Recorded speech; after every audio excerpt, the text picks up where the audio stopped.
For the first time since Barack Obama was president, the United States will tomorrow start direct negotiations with Iran about the same thing that Barack Obama negotiated with them, the end of their nuclear weapons program. Now, in Obama's case, of course, they knew who they were dealing with. This was towards the end of his presidency. They knew his what his red lines mean. In Trump's case, hopefully, the fact that Trump is a loose cannon in this case might be somehow to the advantage of the world, and they might consider dropping it all and also removing themselves from power. If not, supposedly we are going to see a strike on Iran's nuclear facilities, and of course, I would hope that it would go further, and regime change will be a part of it. What is actually going to happen? What should happen? And what can we expect to hear in the next few days? And can we actually expect this perhaps to fall apart quickly and for the strike to follow quickly? Welcome to the Daily Objective. I'm Razi Ginsburg. I'm joined by Daniel Kraus. Daniel, are we going to have to do a daily objective outside the usual schedule because the US has finally taken care of Iran? Here is the thing. There was a time where all you had to do is say somebody probably had weapons of mass destruction and the world would go and invade them. That they and oftentimes we weren't really going after the right guys. But in this case, Iran is actually close to developing nuclear weapons. Like they've enriched their uranium beyond any sort of rational civilian use. It's clear what they are going for. And we're still talking about talking. We are still talking about discussions. To correct you, these will be indirect negotiations. I believe in Oman, unless they've changed that. Basically, because Oman is apparently a big ally of, or sort of is friendly with both Iran and US, so they'll handle the sort of the negotiations part on behalf of both. Now, again, this idea that we are going to negotiate. What are you negotiating with Iran? It's like we already tried this many times. We tried this with specifically North Korea. We tried, hey, yes, you can use it for civilian use, but you don't develop it. And they developed it, and we did nothing. And now we have to play ball with them because they have nuclear weapons. We did the same thing with Iran. We had a deal with them. They didn't uphold it. They didn't they didn't fully allow the sort of the experts to go in to look at everything, and they continue to enrich uranium beyond what they were allowed to. And then Trump canceled the deal and did nothing afterwards, and they continue to develop it. And now again, we're going back to the deal. Uh, at some point it will be too late, and I don't think we can afford to sort of like try to figure it out or try to see what happens, or try to make a deal, and if it doesn't go through, you cannot make a deal with dictatorship. You cannot make They have no reason to uphold it. They have no reason. They have no desire to be some sort of a like the like great nation, meaning sort of like a developed nation. They are repressing their own citizens. They do not care for any sort of development. They do not care for any sort of progressing as a nation. Because if any nation cared for it, they would institute capitalism and get free trade going around the world. That's clearly not the desire of Iran. So when you try to make a deal with somebody, or when you try to sort of find something positive, you have to appeal to their selfishness. You have to appeal to their desire to live. Iran has no desire to live. Iran has no desire to be selfish in a proper sense, sort of rationally. There is nothing we can appeal to besides their wanting to destroy the West. And if they think, getting this deal gets them to destroying the West a bit better, then they'll take the deal. Yeah, just to point out, Iraq had weapons of mass destruction. Was that a reason to go to war? I don't know, but they did have those weapons in the past. We know that they used it against their own people. They were building a nuke. It was the same guy in power.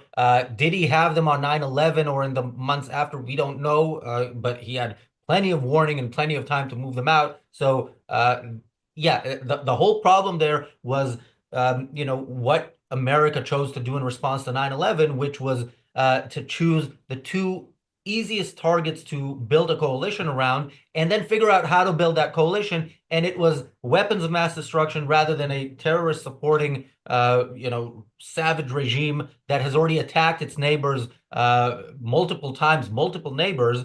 And the military operation was called Operation Iraqi Freedom, not Operation, Justice for Iraq or Justice for Saddam. But yeah, that always, that's the problem with these narratives that take over. The narrative, the anti-war narrative before that war pretty much took over today. Was that the right war? No. But you know what? It was better than the suggestion that nothing should be done. Now, are we in the last days of Tehran? No, because nobody's talking about that. And if you see the U.S. military buildup, it is the kind of buildup that you have when you're expecting to strike and not have anything happen after that. That's not there's no military buildup there for an invasion. I don't know what they're gonna do if Iran has something that they're not expecting, but that's a possibility. Yeah, look, we say this a lot, but Trump's policies in this context, specifically of the Middle East, and compared to his predecessors, his many predecessors, himself, 4 years ago, they are an improvement. But they're also an improvement, but with the Trump twist of everything can be negotiated, and that should be scary because the other side says what we want is death to America and death to Israel. Where is the middle ground there? And hopefully Trump, if he can find it, he will inform us. And but if not, hopefully he will back up the threats. Thank you. Actually, let me thank you, Bonnie, for the super chat. Thank you, Bronx Guy, Gun Hill Road, for the super chat. Thank you, PC, for the super chat. Let me before I read it, actually, you know what, Daniel, you go ahead. I have something to add to PC's super chat, so you go ahead, and I'm gonna find what I have to add. Yeah, I mean, Iran wasn't really receptive to the talks earlier. Then Trump did threaten more and more. I mean, he was threatening from the start, basically saying, you'll get we'll either destroy you or you will either fall or you can make a deal. It's your choice, or something among those lines. Uh, uh, then, now recently is basically a bit more receptive towards um, towards those negotiations. Now we'll have to see what exactly that would include and what it would mean. I mean, they've said if Washington comes to the talks with sincere intentions and genuine will to reach an agreement, the path to a deal will be clear and smooth. But again, this is, I mean, the most important part. This is like not a solution. Like Iran is still funding Hezbollah, has been funding or has been helping the Assad regime in Syria, is still allied with Russia, with North Korea, is still helping the Houthis. Like even if there is a deal about specifically the nuclear sort of they're developing on nuclear weapons, like there's still a problem. Like we still have a lot to do. Like Iran will still be a problem, and that there's no way they'll like get rid of all of that. There's no way they'll completely pull out of all the parts of Middle East that they are currently or they are supporting. And even if they completely pull out, it's still a theocratic, authoritarian regime that has declared war on America the day it was founded. So what are we doing here? So thanks again, PC, for the super chat. PC said, Razi, I posted Israel flags on the Facebook page of the lawyer's firm who is working for Hamas. Uh, we usually don't name people like that, but this is why I wanted to pause. I want to. They're proud of this, and we should name them. So this is Riverway Law in South London. This is a. It says we are immigration and nationality law specialists. This is the group that has it's not even there's not even something formal, right? They're just asking the Home Secretary to change Hamas and no longer prescribe it as or deproscribe it as a terrorist organization. Um, their email, well, their main email is info@riverwaylaw.com. It's if you wonder why why Hamas shouldn't be a terrorist organization, if you want some information on that, info@riverwaylaw.com is who you want to email. The phone number is 0203, or if you're calling from outside the UK, +44 203 488 4545. And if you prefer snail mail, Unit 31, Empire Muse, London, SW16 2BF. So yeah, those are the people who are uh, basically telling us that now that we've seen Hamas murder and rape and smash babies' heads in and burn people alive and torture hostages, we should no longer call them a terrorist organization.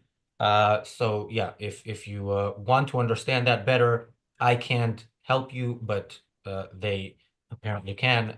They're already closed, but I'm sure they will receive your emails or snail mail if you send it, and you can call them Monday. So yeah, there's something about, like you mentioned, the very idea of negotiating, and we see this and we talk about it when it Oh comes to wait, Hamas. actually, before you move on, I want to Yeah. say something on the Hamas thing, because so I haven't looked into what the lawyers want, and I'm wondering what exactly might they might be called out. Although Hamas as a whole is not even considered a terrorist organization, at least my understanding, according to UK. It's only specifically the Al-Qassam brigades, the sort of the military wing of Hamas, that is considered a terrorist organization. Which again, if uh, there is this thing that we oftentimes do. I mean, we did the same thing with PLO, right? Like PLO was a terrorist organization, but once they get some land and they form the Palestinian Authority, well, let the bygones be bygones, despite the fact that it's the same people and exactly the same organization. But that's something, I mean, I'm just looking, EU also does that, that basically Hamas is not considered a terrorist organization. It's only specifically the Al Qassam brigades. And yeah, this whole idea of like trying to separate it, it again comes from like moral relativism that basically once you start giving water to the people you violently took over from, somehow now you are a legitimate government. And that's simply ridiculous. Hamas as a whole is a terrorist organization. They are the governing authority in Gaza. They shouldn't be. We should get rid of them. And then, once we get rid of Hamas, then they can stop calling them a terrorist organization if they want. Yeah.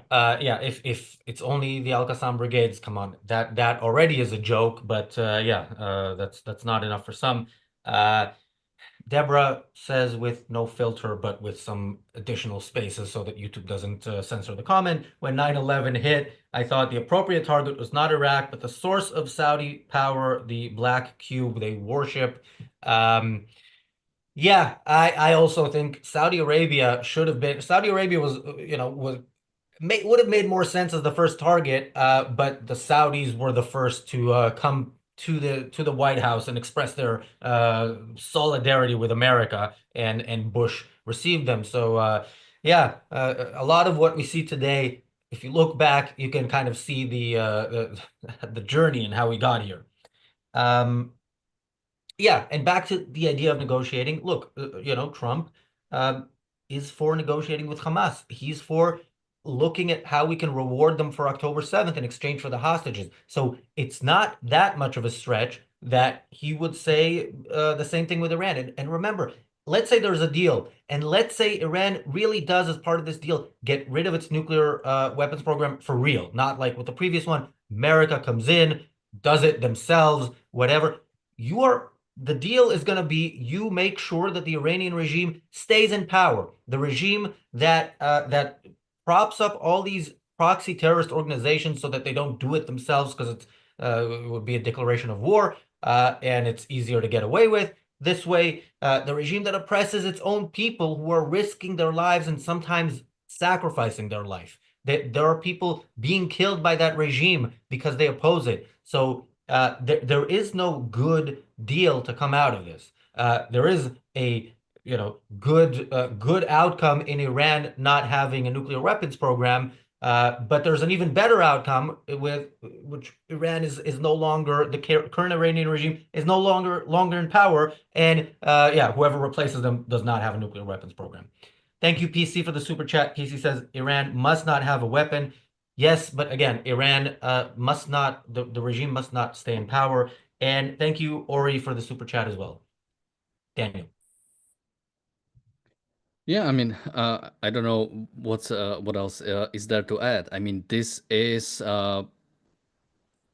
I mean, this policy in the West, and now, not even talking about Trump, but talking about generally the Western policy, this appeasement of terrorism for such a long time is, Ayn Rand often, or when the hostage crisis happened, when Iranian regime came into power and they took American hostages, she said if we didn't go there on day one or day two, we would never live it down. And there was like at this point, I have no idea how are we ever going to deal with. I mean, Iran is maybe at least somewhat manageable if we decide to do it now. But even if you go big further, we still have great enemies, specifically China, Russia, and most likely North Korea. Although North Korea might fall apart if they are not propped up by China. But there's Russia and there's China. Both of them have nuclear arsenals. Both of them are great enemies. And both of them came into power because of Western appeasement. What are we going to do about them? What are we going to do about both of those? Now, when it came to Soviet Union, that fell apart, but that pretty much just transformed into Russia. So the idea that we want more of these kinds of enemies to exist on the earth, so we have less ability to do something about them. Again, Russia is invading countries around them whenever they get a chance, invading Georgia, invading Ukraine. They'll continue invading around them until something happens. China has their eyes on Taiwan. They will invade Taiwan. And unless the West does something, again, they'll continue further. North Korea has been posturing towards South Korea and Japan for years, for decades. What are we gonna do? And the answer is we should negotiate. Towards what? Break Yourself says, people with these usernames that make me read them as they're written, says, but stopping the program is a priority, I guess. If you go in now, you risk making a bigger martyr out of Khomeini. I never like these arguments. Get the next guy. That's Yeah, what we did with Hezbollah. Yeah, yeah, that's it. Yeah. and by the way, if there's a risk that going in, we talk about how in Iran there is actual opposition. There is of all the countries in the Middle East, Iran is most likely, in terms of how their population currently is, most likely to be an ally or potential ally to the West. But we don't know that for sure. We don't know, who's going to emerge as the new regime in Iran. But yeah, we can take out the next regime if they are a threat. That is why you have a military. Is if somebody threatens you or attacks you, you take care of it. You make sure they're no longer a threat. It- Yeah, I agree. I mean, that's what we did with Hezbollah. Now, again, you could say that's a different scale. That's a terrorist organization, and they, were not sort of like the government that we normally speak about. But that's what we did in the past. There is no resentment of the Germans or of the Japanese or the Italians, although there was a circumstance that are a bit different. There is no resentment of those people towards Americans. There's no resentment of the actually defeated people towards uh, yeah, towards them. Again, this idea that they would somehow make martyr of them. I mean, Iranians to large extent are filled up with the regime. Now there is not enough, and we do not provide enough support for that kind of opposition for the Iranian regime to actually fall. But you have to remember, any authoritarian regime is a house of cards. I mean, just look at how Bashar al-Assad's regime, how quickly it fell apart. And that was the result of decades of corruption and decades of the fact that it's an authoritarian thing. It's it is fundamentally anti-reason. It is fundamentally anti-reality. It cannot survive for long. They will apart. They will fall apart at some point. So to some extent, we don't have to be scared about China or Russia because they are evil and they will fall apart. The problem is who will they take with them, and that's why we had to have stood up. Similar to Iran will fall apart, but in the decades that we didn't do anything about it, they killed Israelis, they killed Westerners, they killed many people in their own country, for that matter, and across the Middle East and across the world. So I don't agree that dictatorships so easily fall apart. I mean, Syria is a special example of a country that has been at war. The civil war was over a decade, but it was propped up. And had it still been propped up, had Iran and Russia still supported Assad, he would still be in power. They were busy doing other things, and all these regimes that are propped up are often propped up by the West. And this is what will happen with the Iran deal. So Iran won't crumble if we sign a deal where we, keep them alive. So yeah, yeah, to see these countries crumble, we need to stop looking at them as countries, or stop looking at their regimes as legitimate governments, and deal with them the same way you would deal. I'll say this in terms Trump can understand, the same way you deal with El Salvadorian or immigrant gangs or whatever, whoever it is you're sending to El Salvador, when they're actual gangsters. Trump is not negotiating with them. Why not? Why isn't he negotiating with them? Okay, you know what? Take this chunk of New York for your gang, and just stay out of Jersey.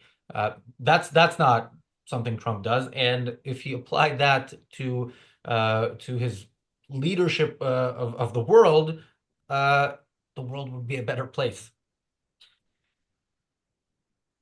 Daniel or Super Chat? Super chat. Thank you, Bull Moose, for the super chat. Bull Moose says, while most of us would welcome the fall of the regime, there's also a real fear that something equal or worse than that could emerge in its stead. Okay, again, the argument I don't like. You take it out. This, by the way, I've brought this up, but I'll say it again. I remember um, in the second Intifada, after Ehud Barak offered Arafat everything he supposedly wanted and then some, of course, not actually the extermination of the Jews, so not what he really wanted. Arafat decided, you know what? No, we're going to start, doing suicide bombings again. And um, around that time, at some point, the IDF went on an operation in 2003, surrounded the Muqata where Arafat was living and working, and kept him there.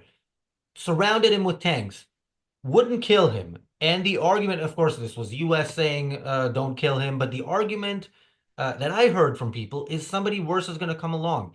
And now, actually, when we're going to talk in the reality show about Dave Smith, he gives this example of, Israel funded Hamas and Israel funded this. And in many cases, Israel was like, okay, let's keep these people around. Because what if somebody worse comes along? No, terrorists who want nothing but to kill you, you get rid of them. And if worse terrorists, follow, then you kill them as well. This is I said this a few minutes ago, and I'll say it again. This is what you have a military for. This is what you have a state for. So yes, get rid of the regime, something else comes along, get rid of that, and so on and so forth for all eternity. And thank Yeah, you, PC, for the super chat. PC says, turn Gaza to a beautiful resort. Absolutely. I look forward to it. yeah. Somebody in the chat says, considering Reza Pahlavi returning to the throne, Pahlavi was the dynasty that was ruling Iran before the Iranian revolution. Now, even if there was something, I wouldn't assume it would be any sort of Western style democracy. Again, that is not something that happened either, if you want to talk about it, sort of the nationalist China, let's say when the communists took over and you had Taiwan, or when you had South Korea, neither of them were democratic regimes, and weren't democratic regimes for some time until they were able to slowly integrate into sort of the Western style of ruling. So even if there is another Iranian revolution that sort of puts down the Ayatollahs, I wouldn't demand and I wouldn't expect it would be immediately any sort of like Western style of thing. Now, if they have the desire to sort of um, again, we mostly shouldn't care. I mean, what did John Bolton said should have been done in Iraq? Drop the Federalist Papers and get out. Yeah, like you take out the regime, you give them a guide how to drop a few books about how you build a nation, and then get out. Like you cannot impose sort of like a rule of law on another population unless you actually want to stay there forever. So Israel could do that in Gaza. It could integrate it into the future as part of Israel. It couldn't, as what it tried to do originally after 67, this idea that, yeah, it is like part of Israel, but we will like just watch it from afar.